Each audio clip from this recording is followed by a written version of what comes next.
Ukraina kembali membuka kesempatan untuk melakukan negosiasi dengan Rusia untuk mengakhiri konflik. Namun Ukraina mengajukan 5 syarat kepada Rusia yang harus dipatuhi oleh kedua negara. Hal ini diungkapkan oleh Sekretaris Dewan Keamanan dan Pertahanan Nasional Ukraina, Oleksiy Danilov, dalam pernyataannya pada Selasa 8 November.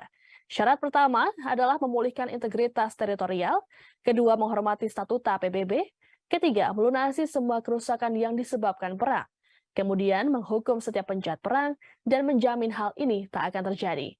Pernyataan Danilov ini muncul setelah Presiden Volodymyr Zelensky menyatakan terbuka untuk melakukan negosiasi. Keterbukaan Ukraina untuk dialog menyusul kabar soal desakan dari pejabat Amerika Serikat kepada Zelensky.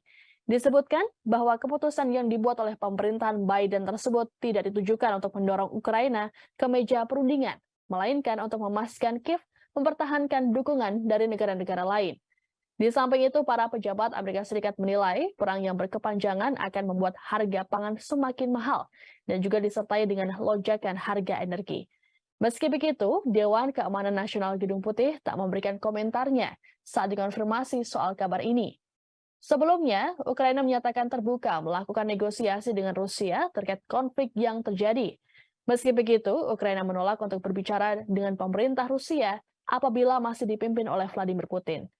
Sementara itu, Zelensky dalam video keterangannya mengisyaratkan bahwa pasukan Ukraina tak akan menyerah dalam pertempuran di Donetsk. Zelensky menegaskan Ukraina tak membiarkan Rusia mengambil 1 senti pun tanah dari wilayahnya. Seperti diketahui, pasukan Ukraina telah melakukan serangan dalam beberapa bulan terakhir, sementara Rusia berupaya untuk mempertahankan wilayah Ukraina yang masih didudukinya dengan memanggil ratusan ribu pasukan cadangan selama sebulan terakhir. Serangan Rusia dalam beberapa waktu belakangan diketahui menargetkan infrastruktur energi.